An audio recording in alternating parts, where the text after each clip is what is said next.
नमस्कार साथियों, मैं मनीष भारती संस्कृति आईएएस प्लेटफॉर्म पर चुनावी दंगल के इस कार्यक्रम में एक बार आप सभी का फिर से स्वागत करता हूं।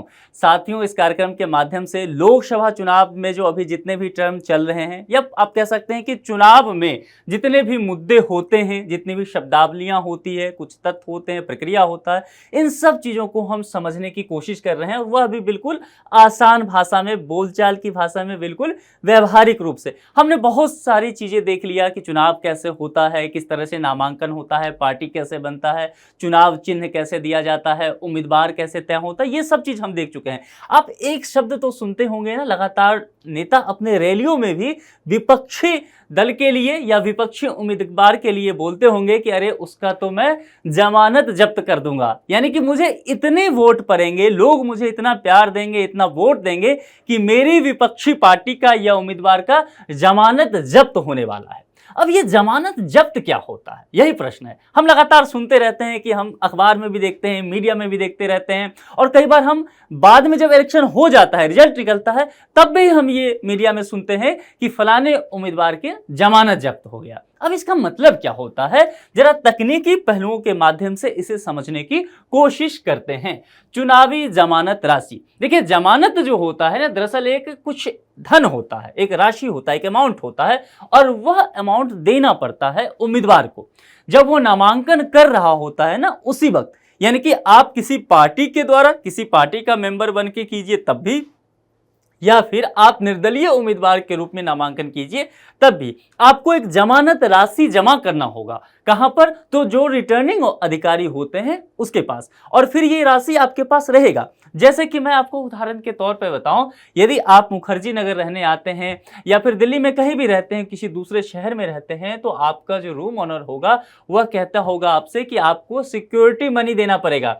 यानी कि अगर 20,000 आपके फ्लैट का किराया है तो वह कहता होगा कि 10,000 जो है वह सिक्योरिटी मनी देना होगा और 10,000 वो ब्रोकरेज का चार्ज भी आपको देना पड़ेगा। तो इसकी तो फिलहाल हम बात नहीं कर रहे हैं, लेकिन ये जो सिक्योरिटी मनी है ना, यही जमानत राशि है। यानी कि उसने कहा कि आप ये हमें दे दीजिए, हम आपको ये वापस करेंगे।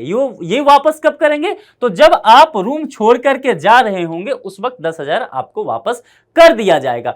यदि आखिरी महीने में आप पेमेंट नहीं कर पाते हैं तो आप इसे समायोजित भी करवा सकते हैं, आपको देने की पैसा जरूरत नहीं है, इसको समायोजित करवा लीजिए। देखिए कुछ ऐसा ही होता है, हालांकि इसके रिटर्न करने का कुछ अलग प्रावधान है, उस पर हम गौर करेंगे, लेकिन जमानत राशि लगभग सिक्योरिटी मनी जैसा होता है।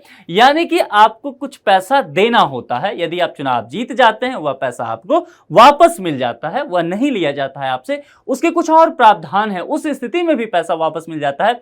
लेकिन जमानत जब्त कब हो जाता है, यह देखने की बात है। आखिर वो पैसा कब वापस नहीं मिलता है, यही दिलचस्प बात है। देखिए उम्मीदवार द्वारा अपना नामांकन दाखिल करते समय रिटर्निंग अधिकारी के पास इसे जमा करना पड़ता है। कितनी रकम होती है हम उस पर आ जाएंगे कि लोकसभा के लिए कितना रकम है, विधानसभा के लिए कितना रकम है। इसे या तो नगद में जमा किया जाता है, यानी कि कैश में आप दे दीजिए, या नामांकन पत्र के साथ एक रसीद संलग्न करना होता है जिसमें दिखाया गया हो कि जमानत राशि भारतीय रिजर्व बैंक या सरकारी खजाने में जमा कर दी गई है। तो ये दो स्थिति से दिखा सकते हैं। लोकसभा और विधानसभा चुनाव के संबंध में जमानत राशि का प्रावधान लोक प्रतिनिधित्व अधिनियम 1951 की धारा 34 के द्वारा किया जाता है। देखिए ये जो है लोक प्रतिनिधित्व अधिनियम 1951, यह आपके लिए जरूरी है, बहुत जगह आपने पढ़ा भी होगा। यूपीएससी एस्पिरेंट के लिहाज से देखें तो यह बहुत जरूरी है, आप इसे ध्यान में रखिएगा। राष्ट्रपति और उपराष्ट्रपति चुनाव के संबंध में जमानत राशि का प्रावधान राष्ट्रपति और उपराष्ट्रपति चुनाव अधिनियम 1952 के द्वारा होता है। ये दो बातें आप ध्यान रख लीजिए, ठीक है। अगर लोकसभा और विधानसभा चुनाव का होगा तो लोक प्रतिनिधित्व अधिनियम 1951 के द्वारा होगा, और राष्ट्रपति उपराष्ट्रपति का चुनाव होता है, इसमें जमानत राशि दी जाती है तो राष्ट्रपति और उपराष्ट्रपति चुनाव अधिनियम 1952 के द्वारा होगा। ये दो अलग अलग बातें हैं, ठीक है। जमानत राशि का मुख्य उद्देश्य क्या होता है, इस पर ही ज्यादा प्रश्न है। आपके मन में ये आता होगा ना कि चुनाव लड़ना चाह रहे हैं उम्मीदवार, लड़ने दीजिए, आप ये क्यों कहते हैं कि इतना पैसा दे दीजिए आप रिटर्निंग ऑफिसर को पहले नामांकन के समय। देखिए आप ये भी कह रहे हैं कि अच्छा शायद खर्चा के तौर पे दीजिए चुनाव का, तो ये भी आप कह रहे हैं कि सर आप तो ऐसा भी नहीं कह रहे हैं, आप कह रहे हैं कि वापस हो जाता है ये पैसा, ये तो खर्चा भी नहीं हुआ। आप ये भी कह रहे हैं कि जब्त भी हो जाता है। तो मसला क्या है, इसका उद्देश्य क्या है? यदि आप इसके उद्देश्य को समझ जाएंगे तो आप इस बात को समझ जाएंगे। देखिए इसका उद्देश्य यह है कि बहुत सारे लोग जो है नेम फेम लेने के लिए बेवजह जो है या वोट काटने के लिए चुनाव लड़ लेते हैं कई बार, ठीक है, या उनको होता है कि थोड़ा मीडिया में चर्चा वगैरह मिल जाए, यानी कि वो गंभीर उम्मीदवार नहीं है, वो वास्तविक उम्मीदवार नहीं है, वो मैदान में है ही नहीं, बस वो जाकर के नामांकन भर देना चाहते हैं। अब आप कहेंगे इसमें क्या दिक्कत है, भरने दीजिए, लोकतंत्र का सवाल है, बिल्कुल सवाल है, लेकिन ये जो चुनाव आयोग है ना, इसको सारी व्यवस्था करनी पड़ती है। ये जो ईवीएम है या जब बैलेट पेपर से चुनाव हुआ करता था उस जमाने में भी बहुत सारी व्यवस्थाएं करनी पड़ती थी। तो इसमें क्या होता है कि गंभीर जो उम्मीदवार ना हो, जो वाकई सीरियस ना हो लोकतंत्र के लिए, बस ऐसे नेम फेम के लिए किया गया है, उससे राशि अगर ली जाएगी तो उसको डर रहेगा कि यदि हम हार जाते हैं, और हारने का एक शर्त है कि कंडीशन है, अभी मैं चर्चा करूंगा कि इतने से कम वोट मुझे मिलते हैं तो ये जो पैसा मैंने दिया है रिटर्निंग ऑफिसर के पास, ये पैसा फिर मुझे रिटर्न नहीं मिलेगा। तो उसे एक मन में रहेगा ना कि 1-2 महीना में इतना मेरा नुकसान हो सकता है, एक राशि इतना हम खो सकते हैं, तो फिर वह नहीं आएगा, ठीक है। और दूसरी बात कहीं ना कहीं मनोवैज्ञानिक भी होता है, सामाजिक बेइज्जती भी हो जाता है कि बताइए इतना भी वोट नहीं ला पाए कि जमानत बच जाए इनका, वो मतलब वो पैसा रिटर्निंग ऑफिसर से इन्हें मिल जाए, जमानत तक जब्त हो गई, पैसा भी गवा दिए। तो ये पूरा एक तरह से मनोवैज्ञानिक भी है और एक व्यवहारिक पक्ष भी इसका लिया गया है। चलिए, राष्ट्रपति और उपराष्ट्रपति के चुनाव में सभी वर्ग के उम्मीदवारों के लिए जमानत राशि जो है 15,000 रुपये है। यहां पर एक शब्द पर ध्यान दीजिएगा, सभी वर्ग के उम्मीदवारों के लिए कहा गया है, और यह राष्ट्रपति और उपराष्ट्रपति के चुनाव में कहा गया है। इसका मतलब यहां से एक बात तो साफ हो जाता है कि फिर जो लोकसभा चुनाव होता है और विधानसभा चुनाव होता है, इसमें सभी वर्गों के लिए एक सी जमानत राशि नहीं होगी, अलग अलग होगा, ठीक है। यानी कि SC ST के लिए कुछ और हो सकता है, जनरल के लिए कुछ और हो सकता है। जरा देखते हैं विधानसभा चुनाव और लोकसभा चुनाव की स्थिति देख लेते हैं। जनरल कैटेगरी के उम्मीदवार के लिए जमानत राशि कितनी है, और SC ST यानी कि शेड्यूल्ड कास्ट हैं और शेड्यूल्ड ट्राइब हैं, उनके लिए कितनी जमानत राशि रखी गई है।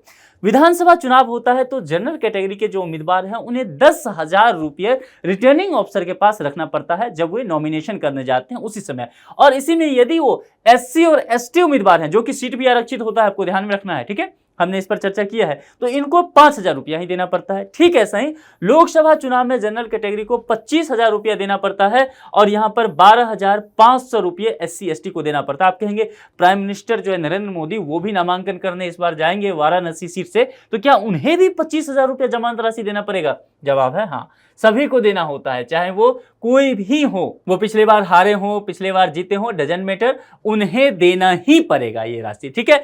अब ये तो हम समझ गए कि इतना राशि वो दे रहे हैं। और राष्ट्रपति और उपराष्ट्रपति के संदर्भ में मैंने कहा कि 15,000 रुपया जो है सभी कैटेगरी के लोगों को देना पड़ेगा।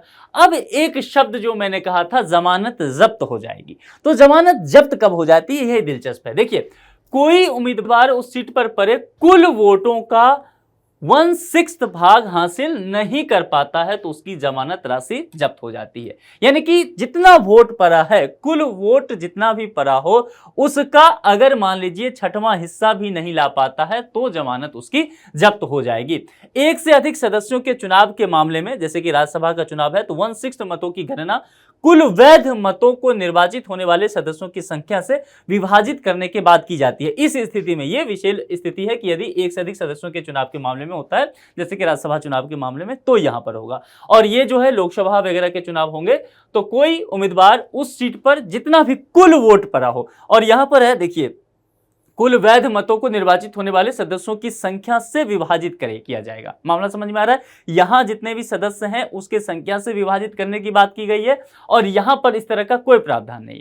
यहां पर यह है कि जितना भी वोट पड़ा हो, अभी मान लीजिए लोकसभा चुनाव होने वाला है और लोकसभा चुनाव में मान लीजिए दरभंगा बिहार में जगह है, तो दरभंगा लोकसभा क्षेत्र पे जितना भी मतदान होगा, ठीक है, मतदाताओं के द्वारा, तो कुल वोट इसका जो आएगा उसका 1/6 अगर हासिल कर लिया जाता है बाकी उम्मीदवार के द्वारा, तो जमानत तो उन्हें मिल जाएगी। यानी कि वो रुपया, ये जो है 25,000 रुपया उन्हें वापस मिल जाता है। यदि जनरल कैटेगरी वगैरह में होते हैं, SC ST के कंडीशन में 12,500 रुपया उन्हें वापस मिल जाएगा, अन्यथा वो रुपया उनका जब्त हो जाएगा यदि इतना भी वोट वो नहीं ला पाते हैं तो। अब कब वापस हो जाती है जमानत राशि? देखिए, उम्मीदवार का नामांकन यदि रद्द हो जाए, जैसे कि मैंने कहा नॉमिनेशन करने के वक्त ही यह राशि देना पड़ेगा, तो जनरल कैटेगरी का है 25,000 रुपया नॉमिनेशन करने वक्त ही दे दिया, लेकिन किसी वजह से नॉमिनेशन उनका रिजेक्ट हो जाता है। मैंने बताया था कि कब नॉमिनेशन रिजेक्ट होता है, सिलेक्ट क्या होता है, ये पूरा प्रोसेस मैं बता चुका हूं, प्लेलिस्ट में जाकर के आप देखिएगा। तो उनका नॉमिनेशन रिजेक्ट हो जाता है, तो क्या वो पैसा रखेगा रिटर्निंग अधिकारी? नहीं, वह पैसा उस उम्मीदवार को फिर वापस कर दिया जाता है। वोटिंग शुरू होने से पहले किसी उम्मीदवार की यदि मौत हो जाती है तो उस कंडीशन में भी उनका पैसा वापस कर दिया जाता है। क्योंकि देखिए, इसमें जब्त होने का कंडीशन क्या था कि 1/6 वोट अगर कुल वोट का नहीं आता है तब, लेकिन यहां तो मतदान में फिर है ही नहीं। उम्मीदवार को कुल वैध मतों के 1/6 से ज्यादा मत प्राप्त हो जाए, इससे कम होगा तभी जब्त होगा, ज्यादा हो गया तो फिर कोई बात ही नहीं। हालांकि एक बात समझ लीजिए, ज्यादा होने का मतलब यह नहीं होता है कि वो जीत गए उस लोकसभा क्षेत्र से या उस विधानसभा क्षेत्र से, वह जमानत जो है जब्त होने से वह बच गया। अब जो सबसे ज्यादा वोट लाएगा जीतेगा, तो वही ये मसला है। चुनाव में जीतने वाले उम्मीदवार को भी, अब चुनाव में जो उम्मीदवार जीता है, जाहिर सी बात है उसका जमानत तो निश्चित तौर पर जब्त नहीं ही होगा, उसकी जमानत राशि वापस कर दी जाएगी, चाहे वह 1/6 से कम वोट भी उसे क्यों ना मिले हो। तो ये मसला पूरा था। मैं उम्मीद करता हूं कि ये जो जमानत राशि वाला कॉन्सेप्ट है, आप इसे अच्छे तरह से समझ गए होंगे। आप भी बताइए कि आपके आसपास में, आपके लोकसभा क्षेत्र से, आपके विधानसभा क्षेत्र से क्या लगता है, इस बार किनकी जमानत जब्त होने वाली है या कौन विजयी होने वाले हैं? यदि आप चाहते हैं कि इस कार्यक्रम में कोई और मुद्दा हो जो आपके लिए मैं लेकर के आऊं, उसे शामिल करूं, तो कमेंट बॉक्स में उसे जरूर लिखिए। ये पूरा जो वीडियो है और इसका जो ये पूरा PDF है, संस्कृति IAS के टेलीग्राम ग्रुप में आपको उपलब्ध करा दिया जाएगा। संस्कृति IAS का टेलीग्राम ग्रुप का लिंक जो है डिस्क्रिप्शन बॉक्स में देखिए नीचे दिया गया है, लिंक पे जाइए, लिंक को चटकाइए, सीधा टेलीग्राम ग्रुप पर पहुंच जाएंगे, वहां ज्वाइन का ऑप्शन होगा, ज्वाइन कीजिए और ये PDF वगैरह जितने भी कंटेंट हैं ये सभी आपको निःशुल्क मिल जाएगा। अभी तक यदि आपने संस्कृति IAS चैनल को सब्सक्राइब नहीं किया है तो प्लीज सब्सक्राइब कर लीजिए। इस लेक्चर में इतना ही रखते हैं, किसी दूसरे लेक्चर में किसी दूसरे मुद्दे के साथ आपसे पुनः मुलाकात होगी। अपना बेहद ख्याल रखिए। Thank you.